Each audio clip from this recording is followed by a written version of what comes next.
Ticket से पहले हलाकान सिंधिया समर्थक, हर सीट पर छिड़ी है बड़ी जंग, महाराज की खता, समर्थक भोग रहे सजा। नमस्कार, मैं हूं हरीश देवेकर और आप देख रहे हैं न्यूज स्ट्राइक। जिन सब्ज बागों को देखकर सिंधिया समर्थक कांग्रेस से बीजेपी में आए थे, उन बागों से अब बाहर का खुमार उतर रहा है। 3 साल तक सिंधिया समर्थकों को जो छूट मिली, उस पर लगाम कसने का वक्त आ चुका है। बीजेपी ने धीरे धीरे करके ढीली छोड़ी रस्सियों को खींचना शुरू कर दिया है। नतीजा यह है कि महाराज के समर्थकों के सियासी भविष्य पर ही अब तलवार लटकी हुई नजर आ रही है। पहले कांग्रेस की जीत का पोस्टर बॉय बने और फिर बीजेपी के पक्के वादों का पोस्टर बॉय बने सिंधिया अपने समर्थकों के पोस्टर वार को ना रोक सके, जिसकी सजा अब उन्हें भुगतना पड़ रही है।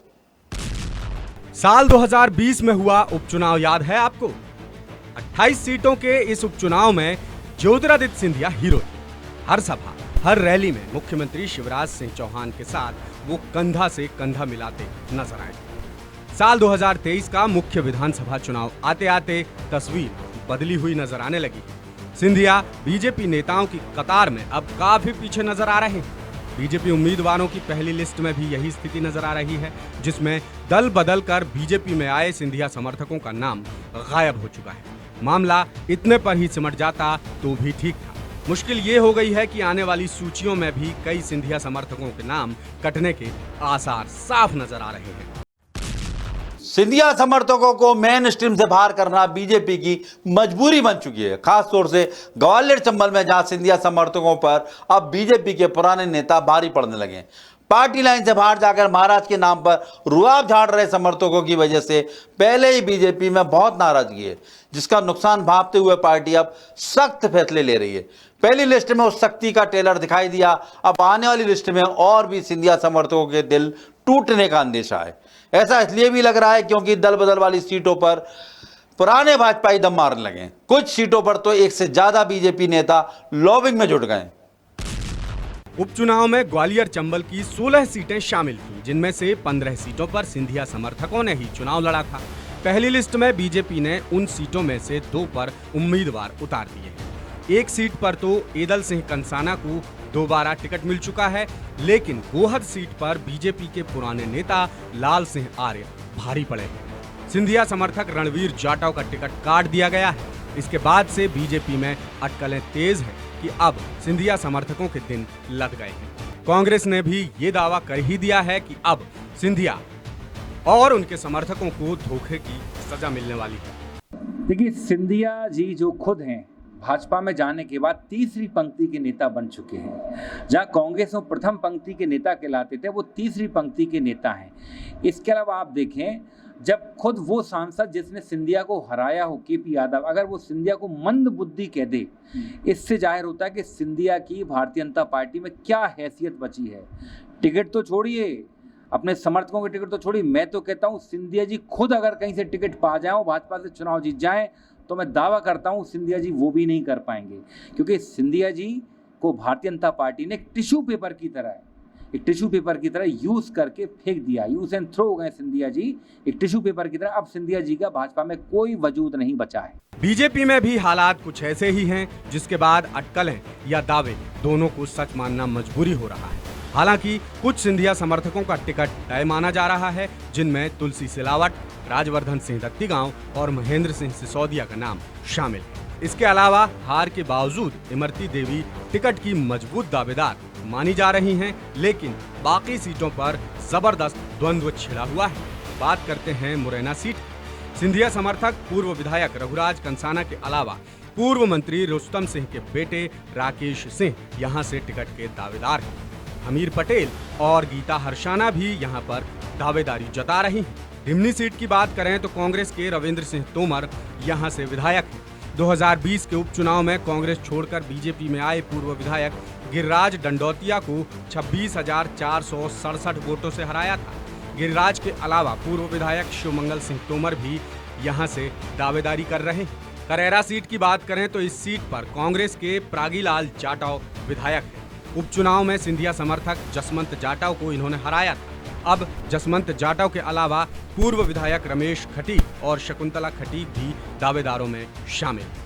अशोकनगर सीट की बात करें तो विधायक जजपाल सिंह जज्जी के अलावा मुकेश कलावत, सत्येंद्र कलावत, लड्डूराम कोरी भी टिकट की दावेदारी कर रहे हैं। अब आते हैं मुंगावली सीट पर, तो यहां से पीएचई राज्य मंत्री ब्रजेंद्र सिंह यादव को बीजेपी से सांसद केपी यादव की पत्नी अनुराधा यादव, पूर्व जनपद अध्यक्ष रामराजा यादव और अजय यादव की दावेदारी परेशान कर रही है।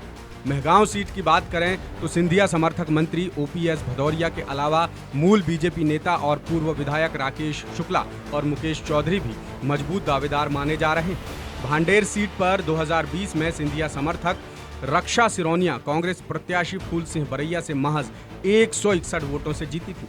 इस बार पूर्व विधायक घनश्याम पिरौनिया उनकी सीट से बीजेपी के ज्यादा मजबूत उम्मीदवार माने जा रहे हैं। ग्वालियर पूर्व सीट की बात करें तो सिंधिया समर्थक और हारे हुए प्रत्याशी मुन्नालाल गोयल के सामने रामेश्वर भदौरिया चुनौती बनकर खड़े हैं। ग्वालियर सीट पर प्रद्युम्न सिंह तोमर विधायक हैं और मंत्री भी। बीजेपी के कद्दावर और पुराने नेता जयभान सिंह पवैया उनके सामने मुश्किल बन रहे हैं। पोहरी सीट पर सिंधिया समर्थक पीडब्ल्यूडी राज्य मंत्री सुरेश राजखेड़ा के अलावा पूर्व विधायक प्रहलाद भारती और सलोनी धाकड़ भी यहां से दावेदार हैं। अंबाह सीट पर विधायक कमलेश जाटव क्षेत्र में काफी सक्रिय हैं। मूल भाजपाइयों की जगह हाल ही में दल बदल कर आए सत्यप्रकाश सखवार उन्हें टक्कर दे रहे हैं। ग्वालियर चंबल की दल बदल वाली तकरीबन हर सीट पर नई और पुरानी बीजेपी का ये द्वंद्व जारी है। जिस हिसाब से पहली सूची में सिंधिया समर्थकों के नाम पर कैंची चल रही है, उसे देखते हुए लगता है कि बीजेपी की अगली लिस्ट भी सिंधिया समर्थकों के लिए सदमा ही साबित होगी। भारतीय जनता पार्टी में कोई न तो किसी गुट में होता न कुछ होता है। जब टिकट का वितरण होता है तो उसका एकमात्र आधार है उसके जीतने की संभावना, भारतीय जनता पार्टी की विचारधारा पर उसकी दृढ़ता। और जो कार्यकर्ता इन दोनों मामलों में पार्टी के जो मापदंड है उन पर खरा बैठता है, टिकट उससे मिलेगी। हमारे यहाँ गुटबाजी के लिए कोई स्थान नहीं है। गुटबाजी तो कांग्रेस में कोई किसी का आदमी है, कोई किसी का, कोई कमलनाथ जी का, कोई दिग्विजय सिंह जी का, कोई अरुण यादव का। भारतीय जनता पार्टी में बड़ा स्पष्ट है कि जो भी कार्यकर्ता है वो भारतीय जनता पार्टी का कार्यकर्ता है और उसकी जीतने की संभावना और पार्टी की विचारधारा के प्रति निष्ठा, इन दोनों के आधार पर पार्टी निर्णय करेगी किसे कहां से चुनाव लड़ाना है। ये असर न सिर्फ लिस्ट पर दिख रहा है बल्कि सिंधिया के चुनावी इस्तेमाल पर भी नजर आ रहा है। चुनाव नजदीक आते आते सिंधिया की जगह ग्वालियर चंबल में नरेंद्र सिंह तोमर का कद बढ़ा दिया गया है।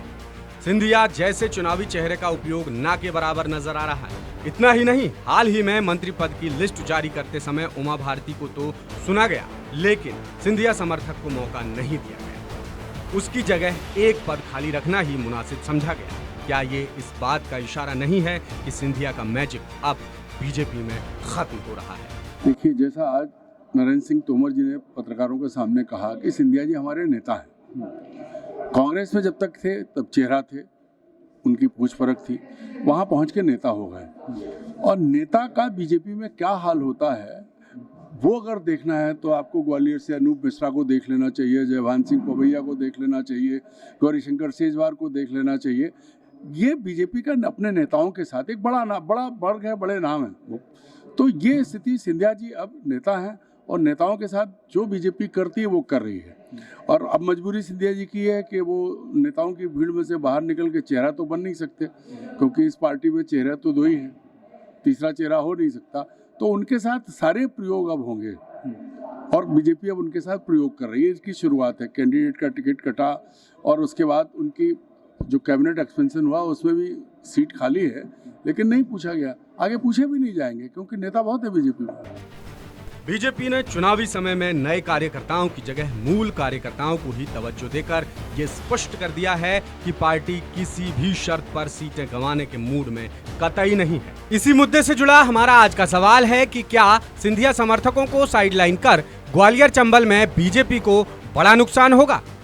इसके जवाब में आपके पास है 3 विकल्प। पहला हाँ, दूसरा नहीं और तीसरा पता नहीं। इस सवाल का जवाब आप हमारे तमाम सोशल मीडिया प्लेटफॉर्म्स यानी फेसबुक, यूट्यूब, इंस्टाग्राम और ट्विटर पर दे सकते हैं। पिछली बार हमने आपसे पूछा था कि क्या मंत्रिमंडल विस्तार से बीजेपी को फायदे की जगह नुकसान होगा, तो इसके जवाब में 82% लोगों ने कहा हाँ, 12% लोगों ने कहा नहीं और 6% लोग बोले पता नहीं। यह संकट सिर्फ सिंधिया समर्थकों पर नहीं है, साख तो महाराज की भी दांव पर है, जिनका हाथ थामकर जीती जिताई सीट छोड़कर समर्थक दल बदल के लिए तैयार हुए थे। लेकिन यह लगता नहीं कि सिंधिया इस बार अपने समर्थकों के लिए कुछ खास कमाल कर सकें। फिलहाल तो पार्टी ने उन्हें चुनावी कार्यक्रमों में सीमित कर दिया है। अब अगली लिस्ट तय करेगी कि बीजेपी में महाराज का राज कितना कायम है और उनके समर्थकों का रुतबा कितना रंग लाने वाला है। नमस्कार।